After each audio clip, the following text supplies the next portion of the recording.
Hi all, I have another fascinating game to show you of Leela against Stockfish.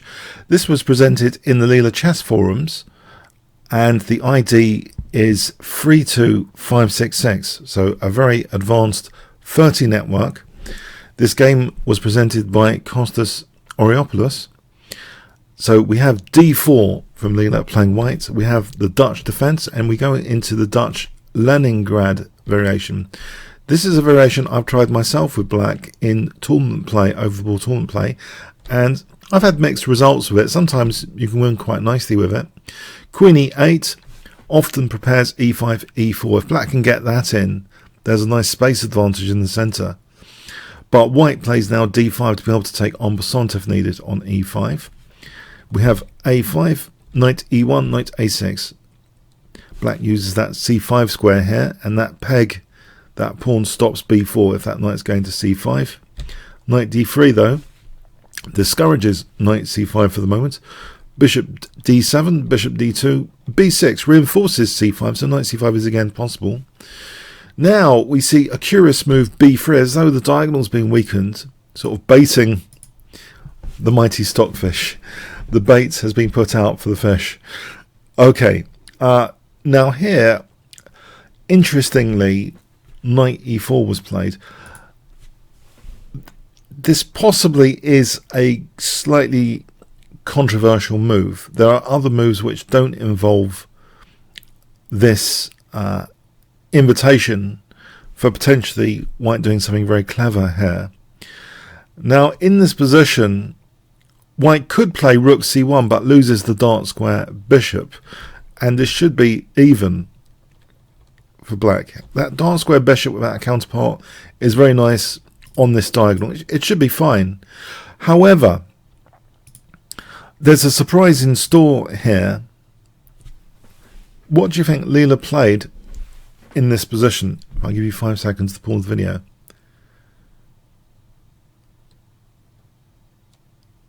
Okay, knight takes e4. Yeah, basically offering an exchange sacrifice for what seems to be one pawn. After f takes, the knight's hit and the rook's hit. Here, bishop takes e4, so offering the exchange. Now Stockfish doesn't want that actually. It actually plays now bishop h3, hitting the other rook. So both rooks attacked. Quite a bit of drama now by both bishops. Here, if, for example, bishop takes a1, queen takes, this position is very interesting with the queen on a1, striking diagonal. There's things like bishop h6 to join forces on g7. If bishop h3, bishop h6, threatening mate. If rook f7, rook d1, this is actually quite nice for white.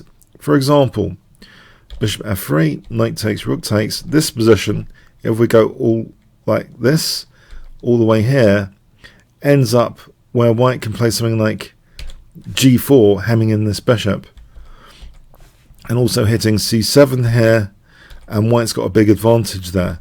There are a lot of problems for black. Black's really tied up and potentially getting a trapped piece. If we go back here in this line, if say the bishop went back, which you might think sensible, it unleashes the h-pawn, because that actually was blockading the h-pawn, and this can act as a battering ram. There's only 2 pawns around the king, and this is actually quite dangerous for black as well. This position where the e5 push comes in handy, and yeah, white stands better here as an example. So very, very interesting on taking on a1. It was rejected for bishop h3, and in fact now this exchange is offered. So from a dark square potential strategy, we're now moving to a light square strategy in one move, the light square exchange sacrifice.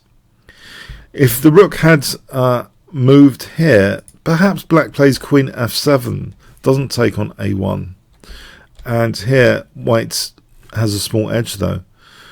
So rook c1, this is actually taken now, and we have actually king takes, queen f7, f3, king h8, a3, knight c5, knight takes, d takes. So what has white got for the exchange? White has a pawn at the moment, so all the pawns intact. Black's missing one pawn. Bishop f4, that's protected. King g2, bishop b2, rook b1, inviting bishop takes a3. That can't be taken here because a bishop e5 check and queen d2. This is too dangerous for black. That h-pawn is a battering ram in this position. And look at these bishops. They're very strong and complementary in the center. So, for example, if black is desperate to try and give up the exchange, it's just leading to a lot of pain on the king side. For example, like this. It's going to be a nightmare. So, bishop f6. We have h4 now, anyway. e6. Queen c2. Rook f8. a4. e takes. c takes. Rook e7. Queen c4. White is quite strong on the light squares. Rook d8, rook h1, and also there's a prospect of h5. Bishop d4, h5 is played. G takes. And here, d6. So actually wanting to get the queens off, believe it or not. Now here, if black takes the queen in this position, then not anything clever here, particularly, just taking on c4, and bishop g5 skews the rooks. If black has to sack back, this is nice for white. So black actually just took on d6. Queen takes, rook takes h5. Very interesting position. Black has these dark square pawns and corresponding light square weaknesses. What can white do with the light square weaknesses here? Is there going to be a king walk, for example? Rook g7, rook d5, blockading on light square. Bishop f6, bishop d3, kind of blockading potentially on b5 soon. Okay, the pawns also seem quite mobile now. Bishop d4, bishop c4, e3, kicking the bishop back, bishop e1, rerouting the bishop to g3, so d6 could be a target as well. King e7, rook f5, and now we have rook h5. So black's actually without much counterplay here. The exchange up doesn't seem to mean much at all. White has potential in mobile pawns plus king walking on light squares. Those are two very big factors of this position. We see bishop b5, bishop a6. White's playing around with the light square control. So, in fact, playing on the light squares at the moment. And e4, so that puts a greater lock and key over d5. So black just in a very passive defensive state without too much counterplay at all. What is the bishop doing? Okay, what is white's next plan? When will it be revealed? Well, here king e2 signifies the king might be on the march, or is it? It's teasing. It's going around in circles for a bit. h6 is attacked, so black's really getting quite passive. Bishop d5, which stops king c6, which means the king walk is now facilitated. And the king does go into c4, does go into b5, and does pop into a6 as well. But is it a bit pointless? After all, b6 is protected. Why isn't this just totally pointless? So what's happening now?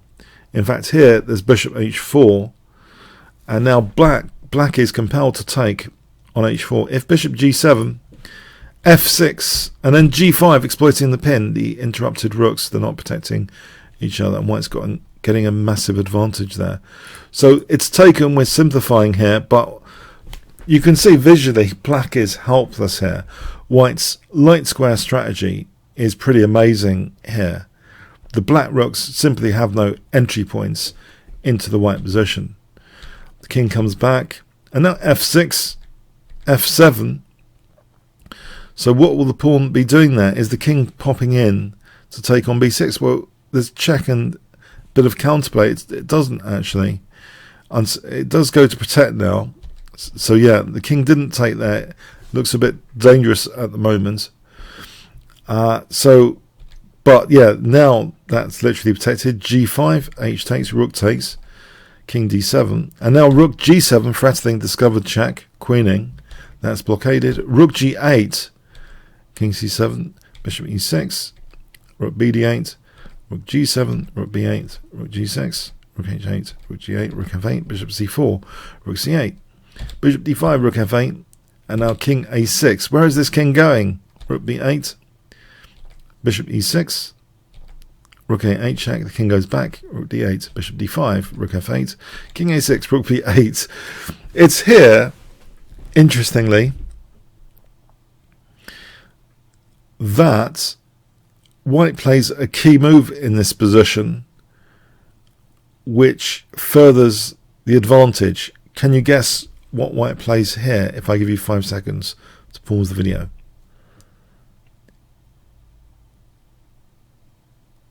Okay, yeah, there is a point for the king being on a6 after all, and that's revealed now with f8 queening. So that queen has to be taken, and now the point is rook g7 check. So now the white king is undermining black's pawn chain safely. King takes b6, now a5 is loose. Also d6 is vulnerable. This rook on the 7th is a very powerful restrictor of the black king. Rook h3, king c6. I mean, b3 is protected by the bishop anyway, so just hitting d6. Both rooks go to the 6th. King takes. Yeah, the pawn chain's just been mauled here. Yeah, this looks very, very bad now. Check. King takes c5. The king has torn apart black's pawn chain. And now, yeah, 2 pawns for the exchange. That's usually pretty good. So let's see what happens here now. Yeah, white has a very dominant position with ample material compensation. King b6 here, and now taking black's last pawn. It is starting to look pretty hopeless. We have check, that counter sack now. There's things like e7 and rook d8 anyway on king b6. So the counter sack leaves white with a winning rook and pawn ending, in fact. So here, after b4, rook b8, the game ended, yeah, as adjudicated as a win for white. Just to see, as an example, to continue on, this could happen. For example, the king goes in, the b pawn starts up, and then white has to build a bridge to stop the checks. So the rook comes back for b7. So yeah, that bridge building technique with the rooks in the center, it's perfect for this bridge, standard rook and pawn ending technique. That's an example continuation.